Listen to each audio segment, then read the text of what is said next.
Welcome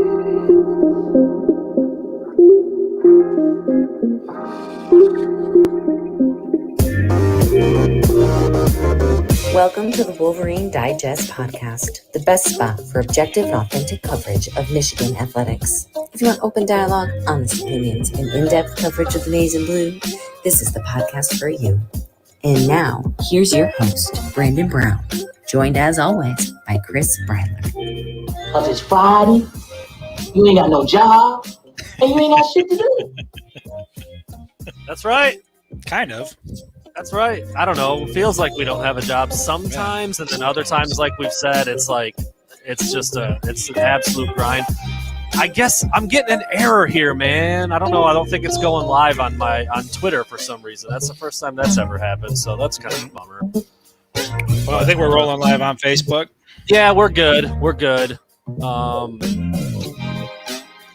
I'm not sure why that's doing that, but I think we're good to go. All right. We're going to jump right into it this week, man. No guests today. Just me and you. Just the boys. Just me and you. Just Airbnb. The coolest nickname we ever came up with. Of us. Wasn't that what we said we should have made that the name Airbnb. of the podcast? Airbnb, yeah. Bryler and Brown. That would have Such a been missed good. opportunity. Yeah, probably some copyright maybe we'll problems. go through like something where we get canceled and then we need to go through a rebranding, Reboot. and that's what we'll come back with. We'll keep Okay. that one in the back pocket. All right, well, we'll see how that goes, but I just want to start by saying go blue. week 4. Yes, sir. As you just said, we're about to be a quarter of the way through the season. A third. A third of the way through the season. third of Excuse the way, me. Yeah, Brandon. we're already a quarter of the way. That's right. My goodness. Yeah, you were saying, it's like, I feel like it was, early August or something. We're like, Yeah. 32 days. And even before that, I remember we had a specific 75 days until kickoff conversation. And now it's like, we're about to be a third of the way through the season. Yeah. Big Ten play starting on tomorrow against Rutgers. So let's get right into that, man. I have my story, my 5 specific predictions, my psychic vibes, whatever you want to call it. 2 weeks ago, I was horrible. Went 1 for 5 in the Washington game. Last week, I was 5 for 5. I don't know if they did a readjustment somewhere, but almost everywhere you look now, Aiden Hutchinson did get credit for that sack. I looked on the college football stats. I looked on ESPN. I actually haven't checked mgoblue.com, which might be, the most official, I guess. But he's sitting at 4.5 sacks right now. So technically, I'm going to go with 5 for 5 for myself last week on those picks. And hopefully. Well, we'll get into it. I don't want to give too much of it away, but we're going to call this segment. We're going to allow you to live out a dream of so many people out there in the Twitter world. They're going to live vicariously through you. You get to call me dumb if you want. Yes. I'm going to read my prediction. Honestly, man, I've been looking forward to this for a minute. So don't get offended if I come a little bit too aggressive out of the gate. I mean, if there's an F-bomb in there, I wouldn't hate you. I wouldn't hate you. No. So I'm going to read my prediction. If you like it, you call me smart. If you don't like it, you call me dumb. That's what you do. Right. If you like it, you call me smart. If you don't, you call me dumb. We'll talk about it. We'll go back and forth. Honestly, a lot of times you and I are we're in the same boat a lot. Yeah. Not all the time, but quite a bit. So I'm interested to see, where you fall on these and how I did on this. This Twitter thing is really bugging me. I know nobody out there can see it, but we have our 3 locations, which is the Facebook page, the YouTube page, and the Twitter page. And next to the Twitter page logo up there, thanks. I didn't mean to click on you there, Kevin, but that was a nice little hail I threw up right there. Next to the Twitter one, it just has a giant red exclamation point, like error, something's wrong, and it's staring right at my face. And I think we've already established that the Twitter followers are awful, so screw them. Well, a lot of them, but I wonder. I've actually thought about this a lot. The ones, like the vocal minority, it's maybe 40 people, 30, 40 people, I think, and there's a handful of 6, 8, 10 of them that have me on alerts and follow me and want to talk to me all the time. Yet when I come back, whatever tools, I wonder if they come in here and watch. I hope they do. I'd love it if they were in here. They don't say anything. They don't show up. They certainly won't join us to talk. And it's not even a beef I would attack them thing. I would just love to see who these people are. They have a lot to say on Twitter, but not to me actually when we're speaking. So whatever. Anyways, all right. I'm dumb or I'm smart.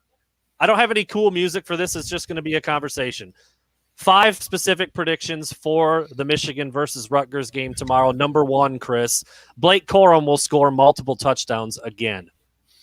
Smart call. I mean, he's done it. I think he scored multiple touchdowns in every single game, right? I don't know if it's been multiple rushing touchdowns. I think he had one in week one. One of each in week 1, yeah, but still more than one touchdown in each game. He's a touchdown waiting to happen. I think he is the leading scorer, right? The leading individual scorer through the first 3 weeks of the college football season. So he's finding the end zone a lot. He's putting points on the board. That's a smart call. So I was actually looking at that. I wrote it. It's technically how you word it, I guess, would make it accurate or inaccurate. I can't remember the kid's name, but the kid from Marshall now has 10 touchdowns, but they played last night. So that's through 4 weeks of their season. Okay. Yeah. Blake's sitting with 8 touchdowns through 3 games. So yeah, he's right at the top for touchdowns scored. I believe leading the country in rushing touchdowns with 7. Yeah. All-purpose yards. He just looks like, I mean, it's a lock that he scores once. I think it's damn near a lock that he scores multiple times. So 2 or more touchdowns for Blake Corum. I think that happens again. Chris thinks I'm smart on that one. All right. We talked to Richie Schneidwright about this earlier in the week about the struggles with Rutgers tackles. Specifically, they've had some problems with their tackles, and I think that means Aiden Hutchinson has a big day. We've talked about this sack thing a lot. It seems to be a hard thing to predict, but he's also gotten on the board every week with at least 1 sack. I think Aiden Hutchinson has at least 2 sacks tomorrow. Yeah, smart. Again, I think that's a fairly smart call. He's been super aggressive. You can see how successful he's been. I think even Richie talked a little bit about, the fear and, how they're going to move Aiden Hutchinson around on that defensive line and kind of confuse the offensive line. And, they won't know where he's at or how to stop him. So yeah, I wouldn't be surprised if he's up over 2 sacks tomorrow. It just seems like I haven't broken down, Rutgers film, but everything I've read about them, what Richie had to say about them, their O-line, the tackles being, struggling against much less talented players than Aiden Hutchinson, I think he's going to be in the backfield all day. I think it's going to be a problem for Vedral. I can't remember how to say his name. Pacheco, the running back, he's talented. I just don't know how much he's going to be able to get loose. But I think Aiden gets to the quarterback a couple of times. All right. This is something that has not happened yet. So the other 2 things I've been, somewhat safe, I would say. But this one I'm going to say that Cade McNamara will throw for more than 200 yards. He had 191 in the first game of the season. I'm sorry, last week. 200. Dumb. Ooh. So dumb. So dumb. All right, here's why. A, he hasn't done it yet, and B, I haven't looked at the latest weather report, but I think that there's supposed to be maybe some weather will be a factor tomorrow, maybe a chance of rain in the forecast. And so I think it's going to be another one of those you might see, 13 to 15 attempts out of Cade. It's going to be ground and pound for the better part of the afternoon. I think they're going to do it until they prove Rutgers can stop it, and I don't think Rutgers is going to stop it. So I would comfortably put Cade probably somewhere in the 130, 140 range. That's actually it's actually a point I hadn't really thought of, the weather thing. I think Michigan can do the balanced attack thing. I think Greg Schiano is going to sell out to try to stop the run. That's just kind of how he is. He's that kind of dude. But you're right, man. The weather, if it's a little windy, a little wet, and the running game is working, maybe it's not 7, 8, 9 yards a carry, but if you're getting 4 or 5, you'll still live with that. That's a good point. That's interesting. That'll be really interesting to see how that plays out. If the weather is a factor, if Rutgers and Schiano really do stack the box, 8, 9 guys up there and dare Michigan to throw it. I'm interested to see how that plays out. I think you're muted right now, homie. I feel like that'll make that game very interesting because you expect Michigan to just dominate and be able to do whatever they want to do on the ground with Corum and Haskins and even Edwards. But if Schiano loads up the box and Michigan is having trouble running the ball, and Cade McNamara is for the first time all year in a position where he's got to throw it, and there's weather issues there, it could make for, another interesting game with a Rutgers team that looks better under Schiano. I don't think that's going to be the case, but you could see a scenario where that happens. As we also discussed with Richie earlier in the week, Rutgers' top cornerback is out. Max Melton was the paintball sniper, so he's going to be watching from home, I would assume, right? Suspended players probably aren't even traveling with the team, but yeah, there's a lot of things in play there. Michigan hasn't aired it out really yet. They haven't eclipsed 200 yards pass. Well, one guy hasn't eclipsed 200 yards passing yet, and the weather and the run game and how that's working, all that. I think that does make for an interesting storyline heading into tomorrow. All right. This is another one of those like kind of lightning strikes type of things, but Michigan's been really close in all 3 games. Michigan will score a special teams or defensive touchdown tomorrow. I don't think it's dumb, but I just don't think it's going to happen. It's hard. It's again, tough. yeah, I go back to I think it might be a bit of a sloppy game, which there might be some more turnovers there. But typically, if it's a a sack fumble or if it's a strip sack or whatever it is, I just don't think they're going to score defensively. I don't think they're going to get the ball in on special teams. Probably going to be a lot of if it's windy, if it's wet, just let the ball go. That sort of thing. So it's not dumb, but I would say no. So this one's week 1. Blake Corum had an 80-yard kickoff return. Yep. Didn't score, but I think got pushed out inside the 10 or close to it. Week 2, some punt return success. I'm sorry, that was week 3. Week 3, there's been punt return success. Ronnie Bell had a nice punt return. Unfortunately, when he got hurt, he was about a broken tackle away from maybe busting that. AJ Henning again last week had some really nice returns. Looks like he's dynamic back there. And then Jamon Green had the pick that he got pushed out at about the 5 or the 4, whatever that was, right down near the end zone. So Michigan's been close to getting one of those big splash defensive special teams plays. I think a lot of people would see some comments coming in. A lot of people would love to see AJ Henning bring one back and show exactly how dynamic he is back there.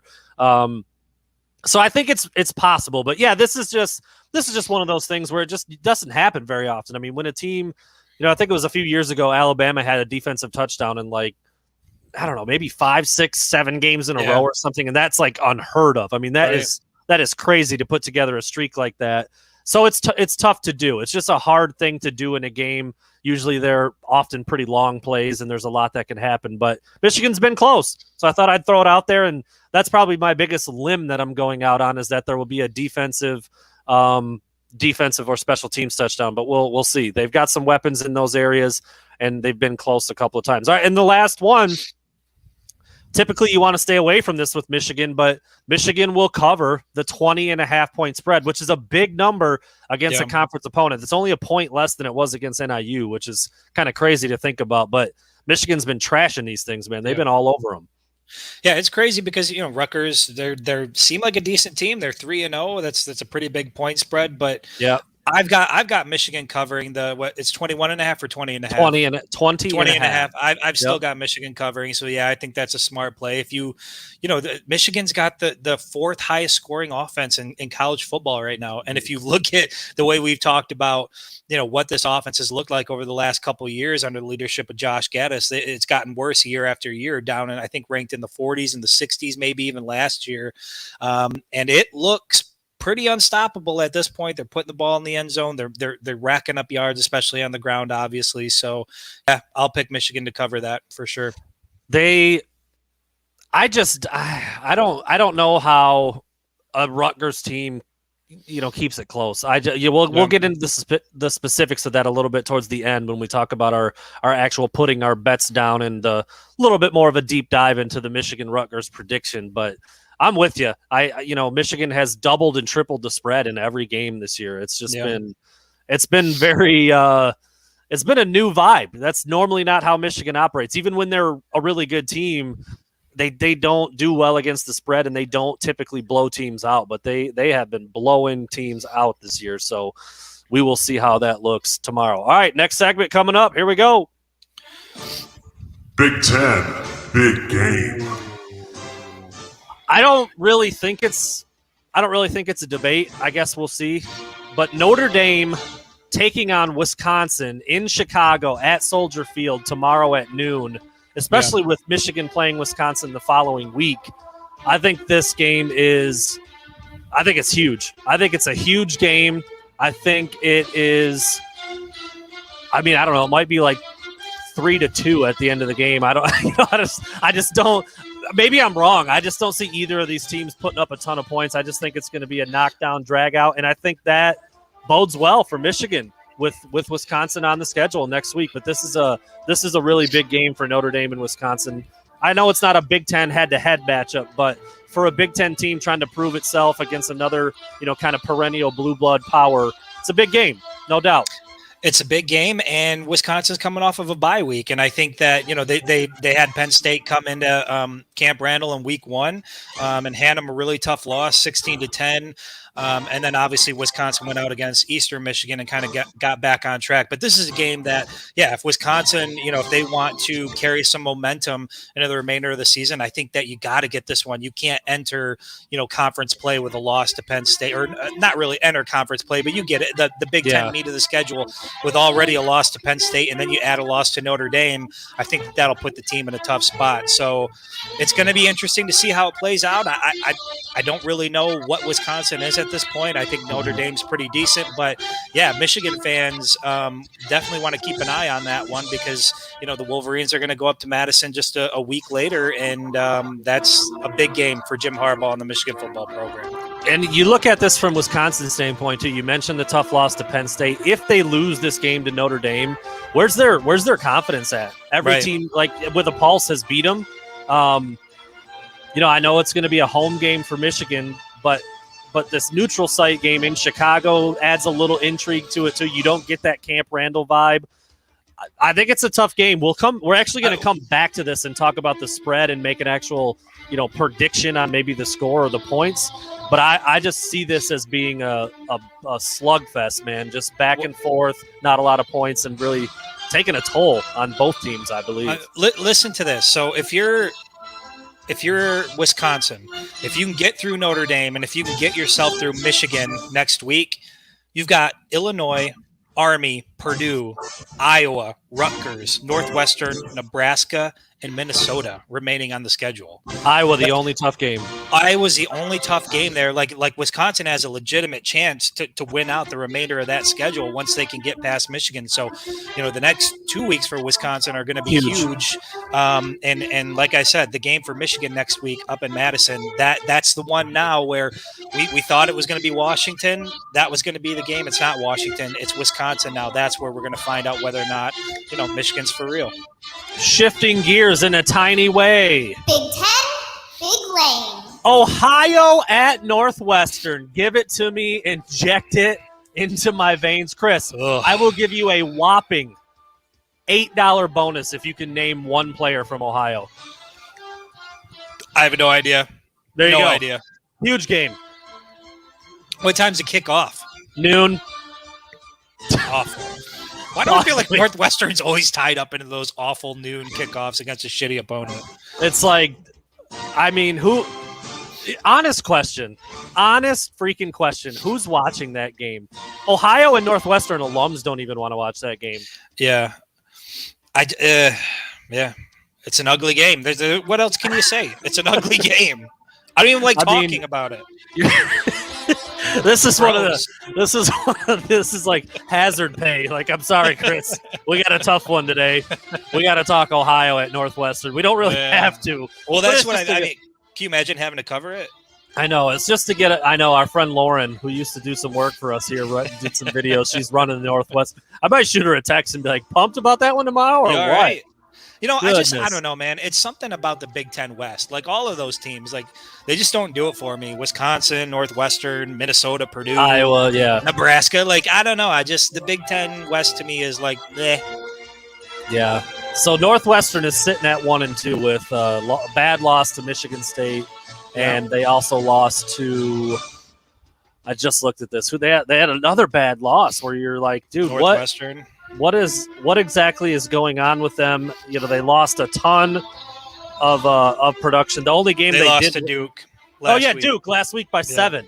Yeah, 30-23, and they beat Indiana State. So it's like, here's an interesting question. We do this later on with the good games. We talk about the spreads and if we had to put some money down, where it would go. Northwestern is favored by 14.5 over Ohio. Crazy. That's insane.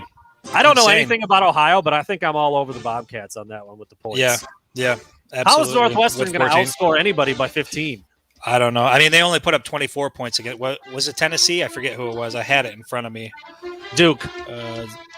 No. The Indiana Oh. State. Indiana State. Okay. They scored Okay. 24 points. So even against Indiana State, they're not moving the ball. You know what I mean? Yeah. I don't see it. I don't see that. I mean, I don't know enough about the two teams to really touch that number, but just at a first glance, how does the Northwestern beat anybody by 15 or more? They just don't have that kind of talent on their team this year. I don't know. That is a rough game. There's quite a few actually, but that one. I mean, do you put Northwestern at the bottom of the Big Ten? Like if you were doing like a power rankings, are they 14? They're pretty damn close, man. I mean, I'm looking. You got Nebraska down there. Illinois is down there. Well, yeah. I mean, man, the Big Ten West is just so bad. I know. They're just so bad. You look at the numbers there, I don't know. Yeah, I would put them near the bottom for sure. Down there with Illinois, down there with even Indiana, man. I'm blown away by Indiana. What the hell's going on with Indiana? Tom Allen. I don't know, man. I was just starting to not be so annoyed with Tom Allen, and now he's losing again? Yeah. Big Ten West, man. Lame. That's Just Big Ten, lame, big man. lame every week. I wonder, we could look back at that. Are we going to have any big lames from the East all season? Probably not. Dude, the East is just Probably unbelievable. not. It's just Man. unbelievable. It's not fair. All right. Another fast, hard-hitting segment coming up here with our over-unders. You got your 5? You want to start us? I or you got want me 'em. to kick it off this week? I'll kick it off. Kick it off, Chris. Let's do it. All right, Brandon. I feel like I said it on Monday. I just feel like it's a broken record. I feel like we're always talking about him, but it's for all the right reasons. I got Blake Corum sitting at 125 rushing yards tomorrow afternoon. Over. And we just talked about some of the reasons earlier. If it is a little bit of a sloppy game, it's going to be lots of handoffs. It's going to be lots of Blake Corum, lots of Hassan Haskins. I'm curious how much we'll see Donovan Edwards tomorrow. I know, Jim Harbaugh said he was going to play in the opener, and he did. Then he was pretty much on the bench against Washington, and Mike Hart said, we got to get him in there. We got to play him more. He did. He scored twice, including a long one against Northern Illinois. I'm really curious to see how much he plays. But Blake Corum's the guy. It's been proven week after week now at this point. Him and Hassan are really, really good together. But Blake Corum's just different, man. He's special. He's explosive. Long plays every single week. The 80-yard kick return, the 67-yard touchdown, a 30-yard touchdown, a 50-yard touchdown. I mean, he just picks him up and puts him down. I think he's going to carry it a lot, whether it's raining or not. And until it happens, I just don't see him getting stopped. I'll go over. Yeah, and I'm also taking the over, and for reasons we talked about previously, that it's nothing for Blake Corum to rip off 40 or 50 yards on one carry and to do that multiple times. So for a guy like that to get to 125, I mean, he might be there by the half. I would say I was trying to think of a number, and I'm thinking maybe Donovan Edwards might. That's the only variable. How much is Hassan Haskins carrying the ball? How much is Donovan Edwards carrying the ball? Even Dunlap got in, I think, last week. So they were playing everybody. But if Blake Corum is getting a steady dose of carries, 125 is nothing. 106 people played last week. I think we talked about that, but it's insane. That number is insane. 6 different quarterbacks, 106 people total. It's just, that's a wild amount. All right, my first one I've got for you, and we kind of touched on this a little bit through my predictions. Cade McNamara, over or under 20 and a half throwing attempts. 20 and a half. You see my second question? Me, dude? The same number? The same number. 20 and a half. That's all right. All right, well, let's tackle it. Oh, geez. I'm going. See, it's weird because I thought about this question, and I don't know what to. I mean, I guess I'm going to go under for all the reasons we talked about before. I think it's going to be a little bit sloppy. I think it's going to be run heavy. And again, until somebody proves they can stop the rushing attack, I think Jim Harbaugh and Mike Hart and the offensive line and the whole damn team is perfectly content just smashing the ball down the field. So I'll take the under on the 20 and a half. I was leaning over until you kind of educated me with the weather thing. It just slipped my mind. Maybe because today was so freaking nice. I know the last couple of days it's been raining all day. Today was gorgeous, and now the weather's coming back tomorrow. So I think it probably is under. If this game gets a little out of hand too, you might see the hook for Cade again, and just not enough time to get that many balls up in the air. So I think under Under 20.5 is also accurate. Yeah. I guess you're skipping your second question because that was the exact same number we had. That's crazy. That's crazy. We'll go to number 3. So again, maybe I fooled myself because I wasn't factoring the weather in when I came up with this, but this, maybe I already know what the answer to this is going to be.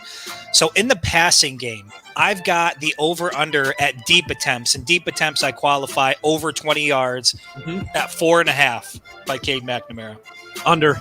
I'd say under. Again, the weather thing, and like even last week, it was less than that, and it was perfect day out. It was pretty clear, I think, that they were trying the shot look.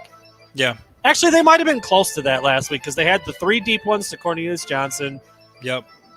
I think the one to Eric All was technically over 20 yards. It was up the seam. 20. It wasn't like a home run shot, but I think it was like a 24 or 25-yard catch. Yeah. And maybe they had another one to like Dalen Baldwin, or I don't know. So I think it was close last week. But again, tomorrow, the weather might be a factor. I think the game is going to be, dictated on the ground.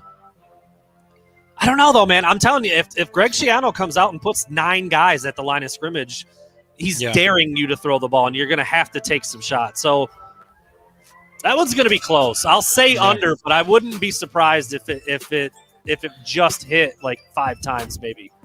I'm going to take the over for the reasons we talked about before. I do think Schiano is going to load the box, and I think that Michigan probably for the first time all year is going to have to use the pass to set up the run.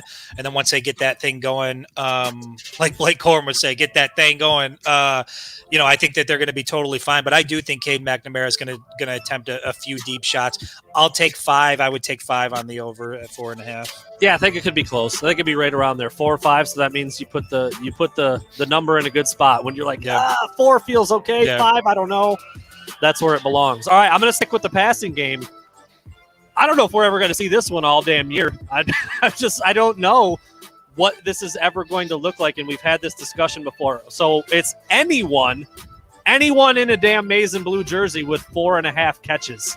Anyone. No. No, crazy, dude. That's crazy. No, because I see more of the same where it's passes out of the backfield, quick slant play. He's so good at spreading the ball around and getting it to different receivers. It doesn't feel like there's one guy in particular he feels like he needs to get the ball to. So maybe that's a good thing. But yeah, I just don't see anybody getting over 4.5. You said 4.5, right? Yeah. Which is crazy to me. That's not a big number. It seems like such a stretch, but I'm going to say under.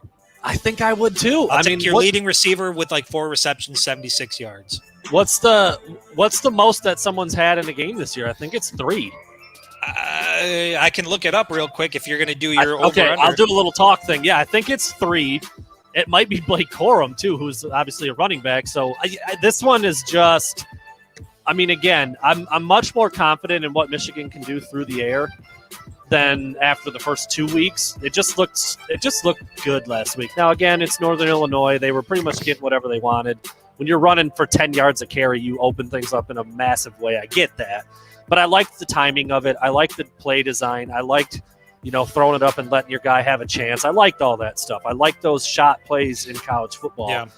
But yeah, I mean it's a combination of who's the guy, who's your go-to guy, and the sloppiness of the game specifically tomorrow, the script of the game where I think they're going to have success running the ball. And again, I was being kind of facetious and joking, but how many games this year do you think someone will have 5 or more catches? Well, let's put it this way. So on the year, Cornelius Johnson and Blake Corum lead all receivers with 6 receptions each. Outside of that, the next highest is Baldwin and Eric All with 4 receptions on the year through 3 games. So at 4.5, you're essentially asking if you're going to go over 4.5, you're thinking a receiver is going to go out and double the production. Double their production. It's not going to happen. I mean, if somebody gets 4 receptions in a single game, that will be a season high for whoever it is. So there you go. It's been the opponents. It's been the effectiveness of the running game. It's been pulling guys out at halftime last week. I mean, Cade McNamara was out at halftime. So, and the starters across the board. So, yeah, it's an interesting one. I'm curious to see how that looks all season long. All right, what you got? Right on. I think this All is right, I'd be- the fourth one now, right? Fourth one, yeah. I would be surprised if this wasn't on your list given the nature of our conversations earlier in the week. But, we talked about A.J. Henning was only on the field 5 snaps, I think, against NIU. We're both in agreement that he doesn't have to be on out there for every offensive snap, but with a guy who is that dynamic with the ball in his hands, it just seems like you got to have him on the field more than 5 offensive snaps. So I've got the over/under for Henning at 8.5 offensive snaps on Saturday. I think over. Okay. I think it's I actually don't have this. That's a really good over/under to come up with, though, because we have talked about it, and I think it is something they need to try to do. I think it's a combination of a couple things. One, I think he showed that in minimal touches he's explosive, and every time he got the ball, he did something with it, just about. And I also think the words that I heard about Donovan Edwards, not like I know they do, but I feel like the coaches are really aware of how much guys are playing and like wanting to get good players on the field, and AJ Henning is a good player. So I think you get in the flow of a game, and I think it's real easy to forget who's been in, and you're not keeping track of snap counts. But then you go back and you look at the film. Like, I'd be shocked if they didn't go back and look at, holy shit, AJ Henning only played 5 snaps. What are we doing? Like, I wouldn't be surprised if they had a moment like that. So I think over 8.5. I mean, that's not a lot. You expect the offense. Again, game script and how it goes, and if they get ahead by a lot, maybe the starters are in there for 40 snaps, 40 plays, but the entire offense is probably up in that 60 to 70 range, depending on the flow of the game. If it's a lot of runs, the clock runs more. But Michigan is a no-huddle team. They do have some up-tempo aspects of their offense. They haven't had to do it. I mean, they're not going to run no-huddle, snapping it with 28 seconds on the play clock when they're up by 50. So all of that plays a factor, but I think he needs to be. I don't know if he will be, but he should be. But I'll still say the over. I'll take the over for that very reason, because he needs to be and he should be. And so, if there's anybody that looked at, the game numbers after the fact and saw that he only played 5 snaps, I would agree with you. I would think that there would be a thought that you got to get him out on the field. He's just got to play more than that. He's one of your marquee players. So I'm glad that he's been out there on special teams, and I look forward to seeing what he can do there. But, from an offensive standpoint, even if it's just on the jet sweeps or those quick end arounds, he's so effective. You got to have him out there. You got to get the ball in his hands. All right, I like this next one. We don't put a lot of focus here, but this was interesting coming off the 63-10 win. Brad Robbins, the punter, could have stayed in the dorms. He didn't touch the field last week. Did not punt a ball in a massive 63-10 win. Tomorrow again, I expect a saltier defense from Rutgers. I expect Michigan to have a lot of success, but I think Rutgers can play a little bit there. The weather. Brad Robbins over under 3.5 punts. Over. Okay. I'll take over. I keep going back to what we talked about before. I just think the weather conditions, the flow of the game, I think Michigan's probably going to be up comfortably for a while. And I think, I don't want to say they're going to take their foot off the gas, but I just don't think there's going to be as much of an emphasis to move the ball down the field. So I could see him getting, you had it at 3.5? Yep. I'll put it at 4 punts.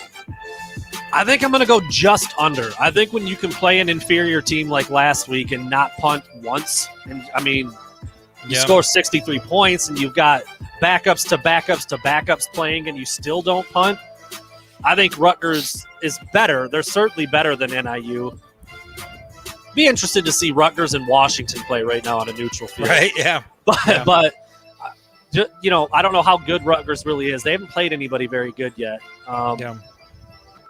But I think Michigan's going to be pretty efficient. I don't think they're going to have to punt it away too many times. I doubt. There's no way he can go 2 weeks in a row without punting the ball, right? I mean, that's crazy. I don't think so. That's crazy.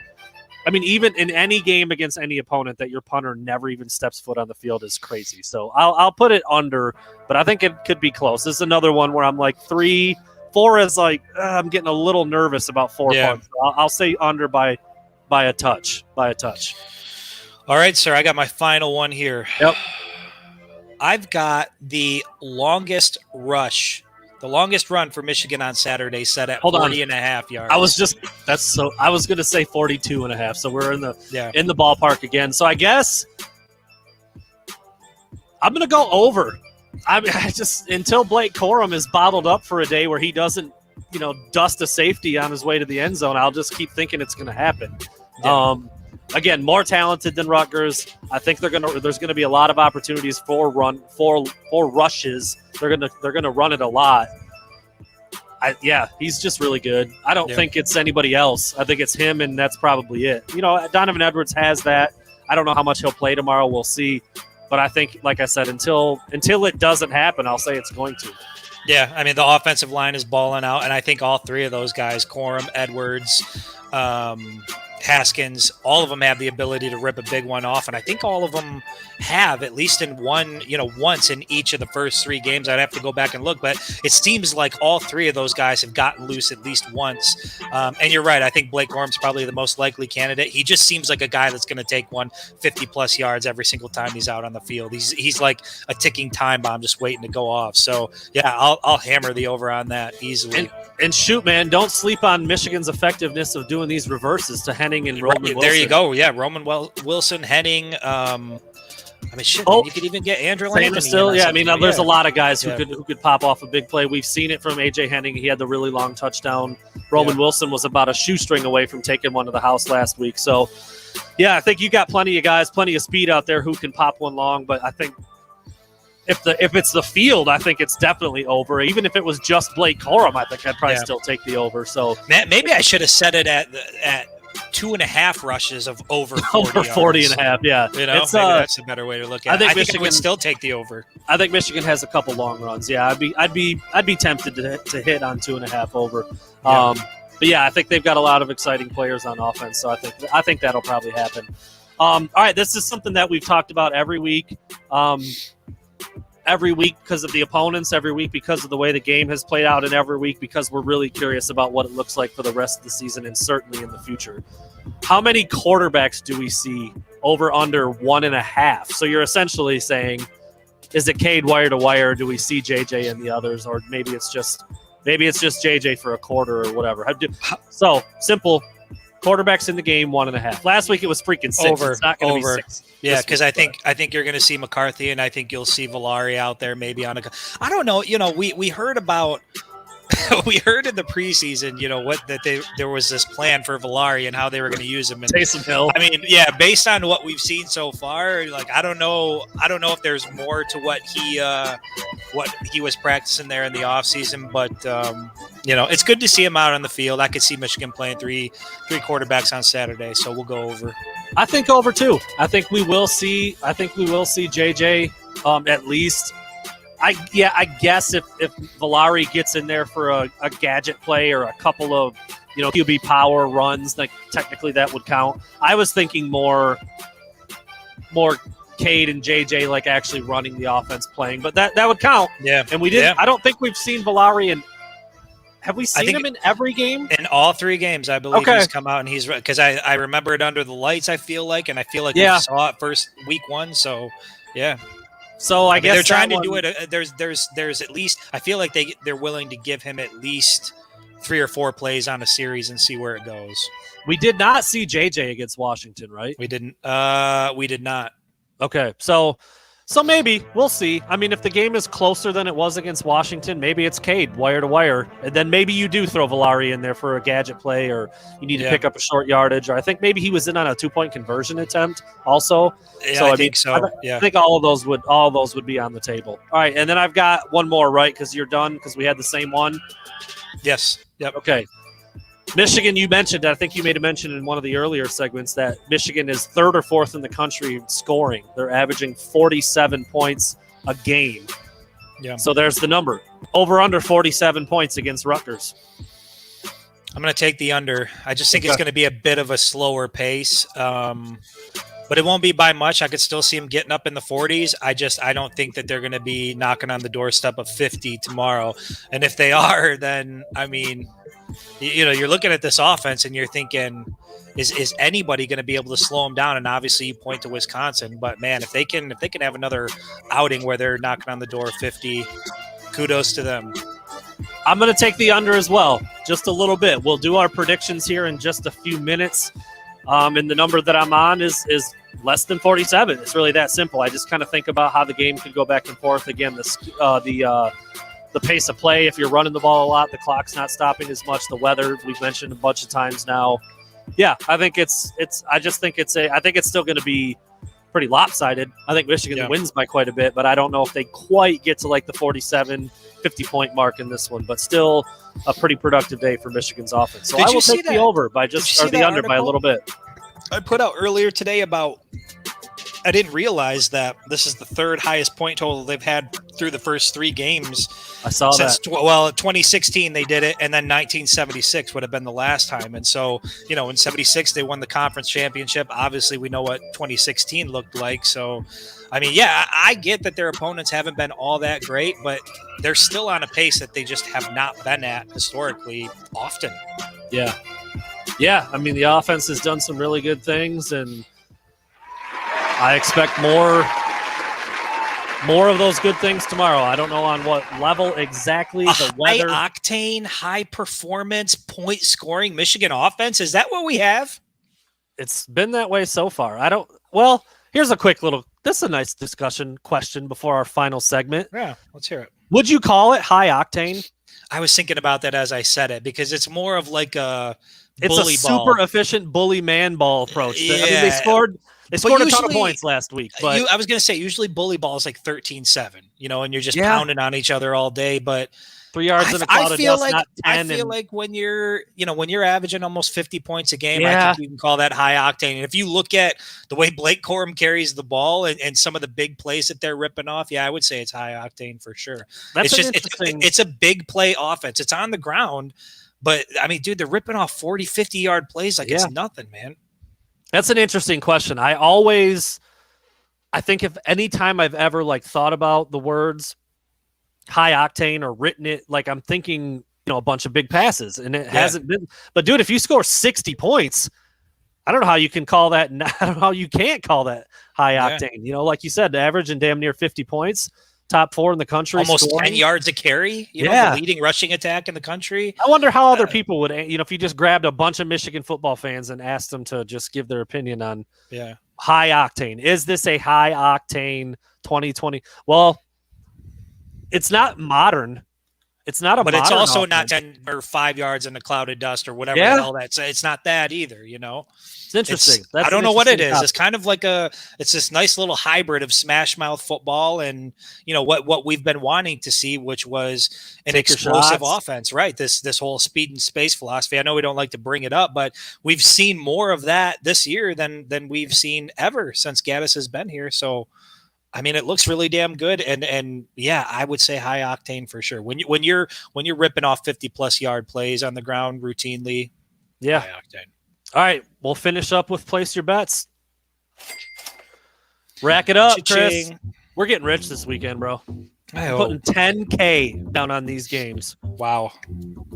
Not doing I might that. put a K, like a K. Speaking of this, dude, last night, Thursday night NFL football, for those of you who watch and are into this kind of stuff, I drafted Christian McCaffrey #1 overall in my fantasy league, and I had him in 3 or 4 separate parlay bets last night, and he freaking goes down in the first quarter with a hammy. Poor bastard. Really, really put a damper on my evening. I just want to throw that out there. Really put a damper on my evening. All right. Only 3 games to talk about this week, Chris. As for people who have been tuning in, we've adapted this a little bit rather than it just being random and grabbing games here and there. I'm just going to look at the ranked games. When 2 ranked teams play against each other, we're going to throw them on the slate. We'll talk about it a little bit. We'll look at that spread, see what we think. And then, of course, we finish with Michigan, regardless of who they are playing against. So the first one is probably the one we know the least about. I'll admit I don't know a lot about these teams, but the number is kind of interesting. The fact that Arkansas is ranked number 16 is pretty interesting. But it's number 7 Texas A&M against number 16 Arkansas. I believe it's a neutral site game because it said versus. It's not at Arkansas. But Texas A&M is favored by 5.5. First of all, do you know much about these? Have you seen anything about what they've done? Do you even know what to say about that number? I've heard a little bit about Texas A&M, that they look legit. They look like they're having a good season. I don't know much about Arkansas at all, but Arkansas, if they're a top 20 team, you said it's neutral site. I believe so. I'm looking that up right now. What is it? 5.5? 5.5 for the A&M. Yep. I'll take A&M in the points. Okay. You think A&M covers? You've heard enough about A&M. I've heard enough and so little about Arkansas that I'll take A&M in the points. So what Arkansas is hanging their hat on right now is that they beat the piss out of Texas in week 2. Yeah, 40-21 they beat Texas. Now Texas doesn't look as good as they did at that time, but they were ranked number 15 at that time. I'm trying to. Okay, it's in Arlington. It's where the Cowboys play. So okay, it's in Texas. Technically, Arkansas is the home team, but it's actually in the state of Texas. Right. And Texas A&M is favored by 5.5. I think I'm with you. I think I'd take Texas A&M to cover. Until again, you beat Texas by 20 points. That's pretty impressive. I mean, like, I know they've been kind of a tire fire for a while there. Like, a slightly worse version of Michigan, if we're being honest. It should be much better than they are. Has the recruiting advantage over just about every program in the country and just hasn't been able to put it together. But Arkansas handed it to them. I don't know a lot about what Arkansas is doing in terms of how they're able to get these wins, but they're 3-0. They beat up on Rice, they beat up on Georgia Southern, and they beat up on Texas. Honestly, they've done pretty much like what Michigan has done. 2 inferior opponents beat the crap out of them, and then the one team that was supposed to be pretty good in week 2, they beat up on them too. So this could be a good one. But Jerry World? Yeah.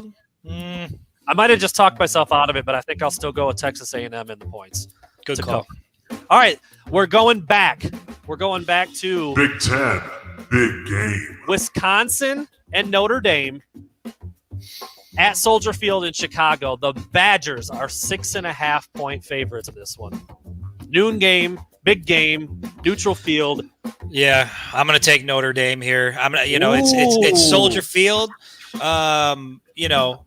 There's plenty of Irish over there in Chicago after living there for a number of years. So I think the home field advantage, there will be a home field advantage there for Notre Dame. I'm polling for Wisconsin, because I want Wisconsin to win. I want, next week's game with the Badgers to be as hype as it possibly could be. But I'm going to take Notre Dame, and I think this is going to be a close game. I think it's going to be another one of those that comes down to the wire. But yeah, I'll take the Irish as much as I hate to do it. God damn, I hate Notre Dame. I am really torn on this one. I don't think I would put any money down. Have you seen Rudy yet? No, I won't watch it. What a waste of time. Unreal. Some little walk-on slapdick for Notre Dame. Why? I don't want to watch that. And he's a hobbit. Like, I'm not watching that. You're in the industry, though. You can't be in the sports industry and not watch Rudy. I think I've seen the bulk of it. I don't think I've ever sat down and watched it from start to finish. And I don't know if I ever will. It's unacceptable. I think I'm taking the Badgers. Okay. Notre Dame has not been that impressive. They've been in a dogfight in just about every game they have played. I know Wisconsin lost at home to Penn State, and they haven't exactly been like a force either. Man, this is a tough one. But I'm going to take Wisconsin to cover. Maybe it's right at about – they probably end up winning by like 6. That's probably what happens.